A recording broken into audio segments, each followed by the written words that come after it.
Hi అండి, ఈరోజు చేస్తున్నాము బీరకాయ తొక్కు పచ్చడి. ముందుగా తీసుకోవాల్సినవి శనగపప్పు ఒక 2 టేబుల్ స్పూన్స్, ఎండుమిర్చి ఒక 4, వెల్లుల్లిపాయలు కొన్ని రెప్పలు, అలాగే జీలకర్ర, బాగా కడిగి పెట్టుకున్న బీరకాయ తొక్కు. ఓకే, ముందుగా బాండీ పెట్టుకొని అందులో ఆయిల్ వేసుకోవాలి.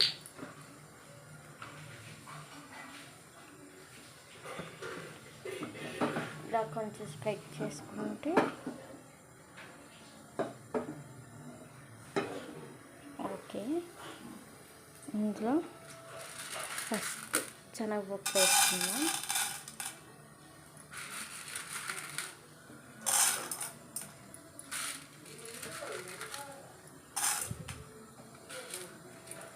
శనగపప్పు,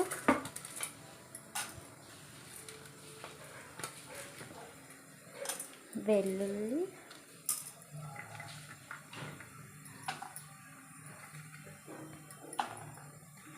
ఎండుమిర్చి,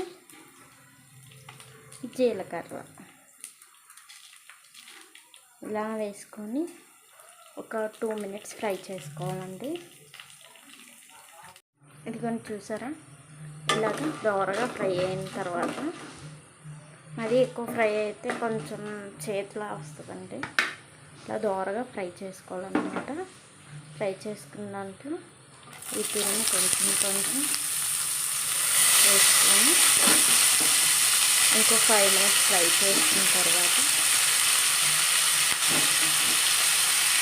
చూసారా, ఇలా 5 మినిట్స్ ఫ్రై అయిన తర్వాత ఇందులో ఒక నిమ్మకాయ సైజ్ అంతా చింతపండు యాడ్ చేసుకోవాలి. ఇందులో రుచికి సరిపడినంత సాల్ట్ వేసుకోవాలండి. నేను ఆల్రెడీ వేసేసాను, అంటే ముందుగా చెప్పలేదన్నమాట, సాల్ట్ వేయలేదని. సో వేసాను కాబట్టి మరి యాడ్ చేయట్లేదు. మీకు తగినంత సాల్ట్ వేసుకోండి. చూసారా, ఎంత దగ్గరగా ఫ్రై అయిన తర్వాత కొంచెం ఒక ప్లేట్లోకి తీసుకొని చల్లార్చి గ్రైండ్ చేసుకుంటే అయిపోయినట్టే. వీళ్ళైతే తాలింపు వేసుకోవచ్చు. ఓకే, ఒక 5 మినిట్స్ ఫ్రై చేసుకోవాలన్నమాట. ఇలా ప్లేట్లోకి తీసుకొని చల్లార్చుకోవాలండి. ఇందులో టమాటా కూడా వేసుకోవచ్చు, అది ఆప్షనల్ అన్నమాట. నేను టమాటా వేసుకుంటున్నాను, అంటే కొంచెం టేస్ట్ బాగా వస్తుంది అన్నమాట టమాటా వేస్తే. టమాటా వేసుకొని ఒక 5 మినిట్స్ మగ్గించుకోవాలి.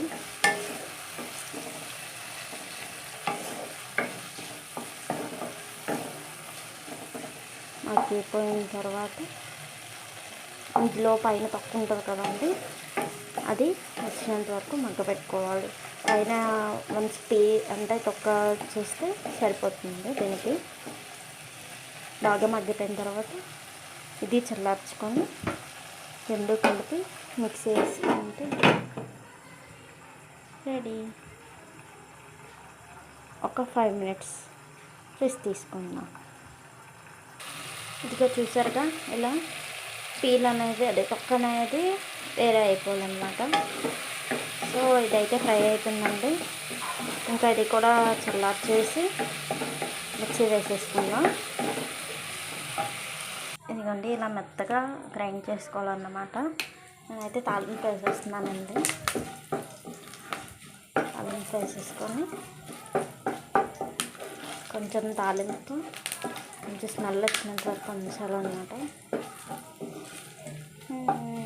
సూపర్ బండి. స్టవ్ ఆఫ్ చేసుకొని ఇంట్లో ట్రాన్స్ఫర్ చేసేయడం.